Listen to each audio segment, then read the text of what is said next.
Good evening, and welcome to another crappy episode of Diatribes from the Voice of Doom.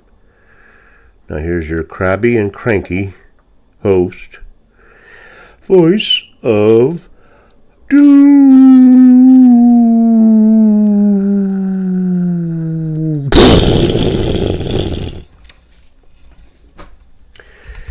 Hello. Okay. I did a diatribe a couple days ago, and I didn't like it. It was kind of incomplete, and I forgot a few things, and I hate when I do that. So it was a boring one, so I'm going to do it all over again and bore you again before you knew that you were going to be bored before. Now, I could talk politics, I could talk about hurricanes, and I could talk about conspiracy theories, but I'm not going to do that for this episode right now. I'm going to do maybe back-to-back episodes so I can get to that later. But for now, what I want to do is kind of tell you where I go on YouTube to find things to scare myself, and how I come up with the cockamamie theories that I have expounded on over the last almost 4 years. I just know we don't have much time left, so I want to tell you about the things I watch on YouTube every day in order to come up with things to talk about. Now, I don't watch television, I don't watch cable, I don't really watch movies, and so basically I just sit around in my bedroom and watch YouTube all day. And I will tell you my usual routine. Now, when I wake up, I will probably go to Fox News, which is not really Fox News on the YouTube, but it's a guy in Vietnam or someplace that has been pirating the feeds from Fox and gets it on the YouTube before anybody else, even before Fox, and I'm sure they're pissed, but his stuff is always on there first. He changes the name of his channel every 2 or 3 days because they're probably banning him for stealing, copyright infringement. But that's where you get the Fox News first, and it's not like that's the first thing that I just want to get the general overview of, did the world blow up today or not. And so I watch that, get a little idea of what's happening. And then I will watch a channel called Full Spectrum Survival, which is this bald guy that lives in, I believe, in the panhandle of Florida or somewhere around in there, and does a episode every single day, and he posts it exactly at 10 a.m. Eastern, and so I will get it by 7 a.m. And he's a very good channel because he doesn't have an axe to grind politically. He just talks about how the world's coming to an end and what to do about it. And he will give various snippets of information in 10 to 12 minutes on the major things that are going on in Ukraine or in Israel or in Lebanon or in China or here, there, and everywhere. And he comes up with some good information to use for the day. And so I watch that. And then I will probably watch Cash Jordan, which is a guy who runs around Manhattan. He puts his little camera up and uses his phone and does documentaries. And he does one a day on how New York City is totally going to the dogs.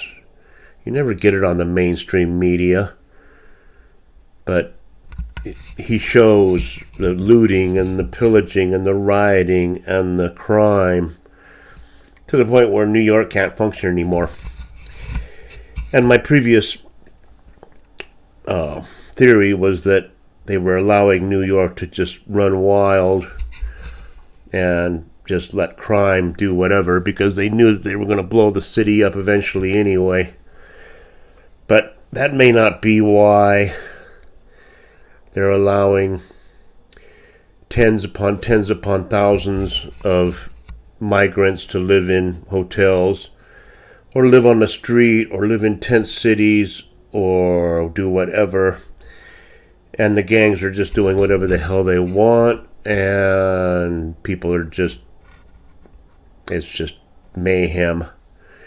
New York City is not a city, it's just a cesspool. And if you watch Cash Jordan, as I do, you will see what's happening.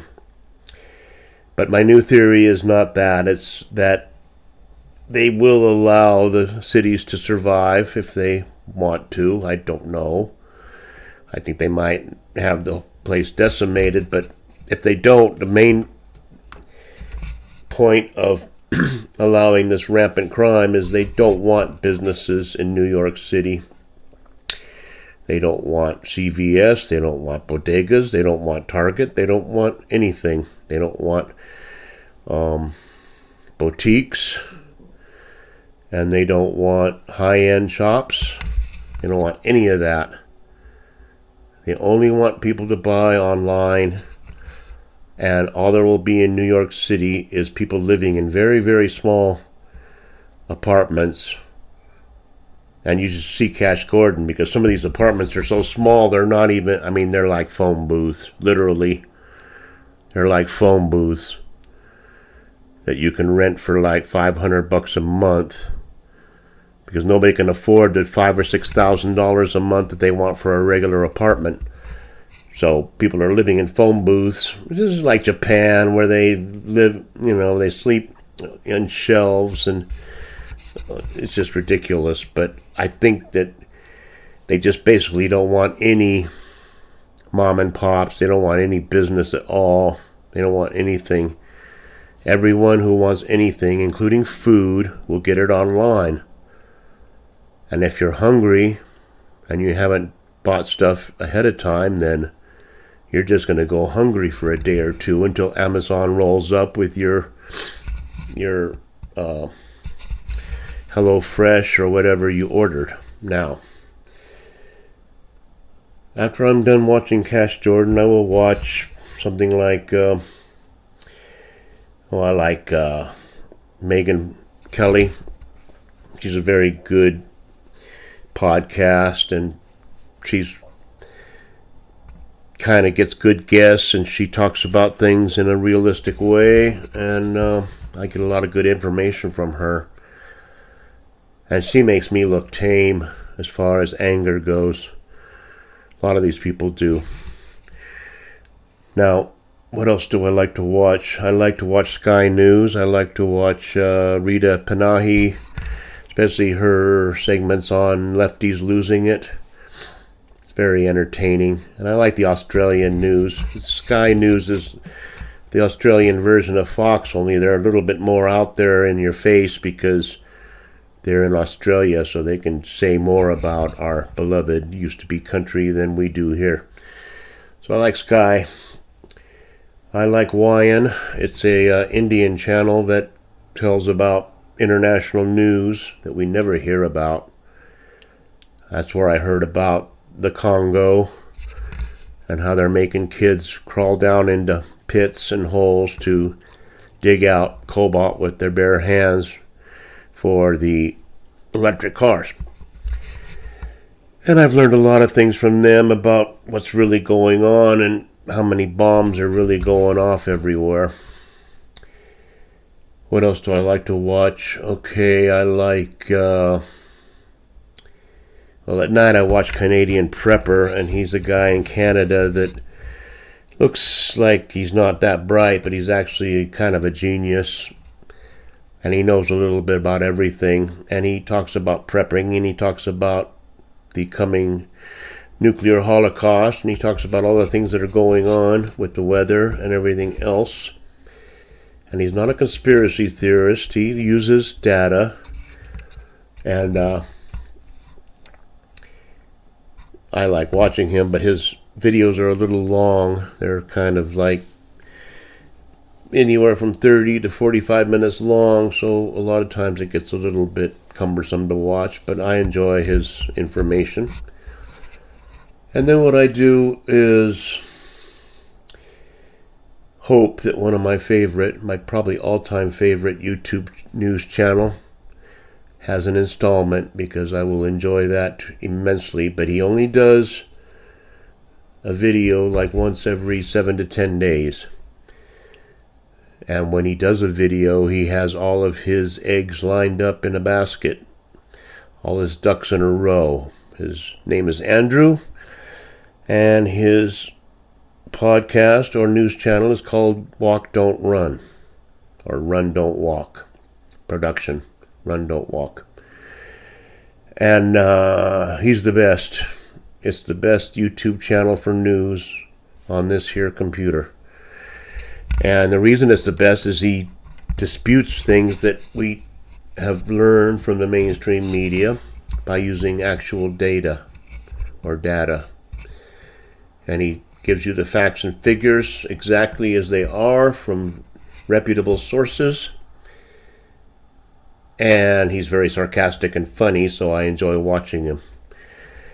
And so I'll watch that, and that's my favorite channel. Now, when I want a little entertainment, I will watch USA Mad Bird, because he's a funny guy. I don't know, he's got a weird accent, and he talks about Petri dish and gargoyle and all of them, and just rips them a new one every time. He uses snippets and snappets of things on the news and then proceeds to lambaste them.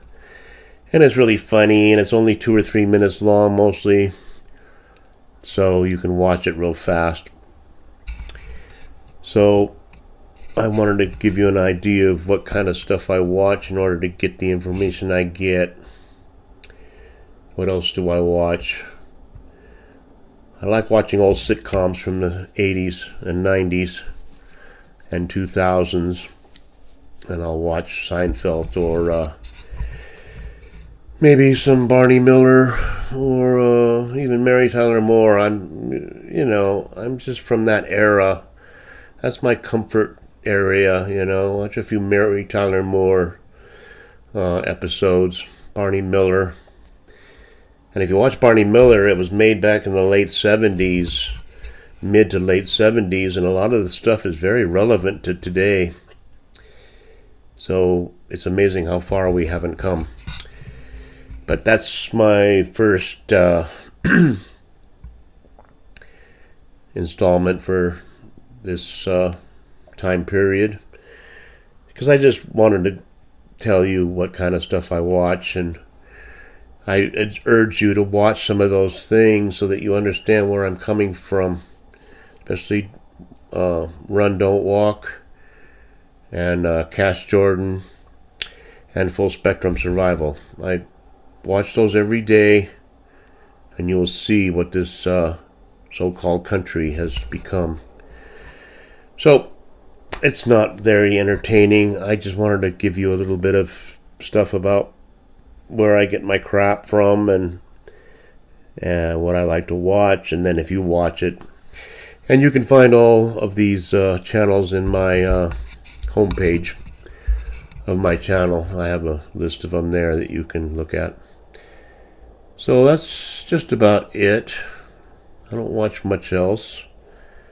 The news is always the same stuff. It's like if a hurricane, it's all hurricane. If it's something happened to Orangey, then it's all something happened to Orangey.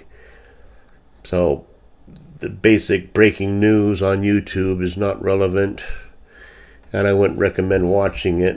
But those channels are good. I just wanted to let you know. I don't expect any commentary or anything from this video. I just wanted to kind of do a little filler. And I will be back in a few minutes with a new one where I will rip the current D nominee a bunch of new orifices, because I'm getting sick of her, and everybody is, and I will tell you all about it on the next episode. So, goodbye, and good news.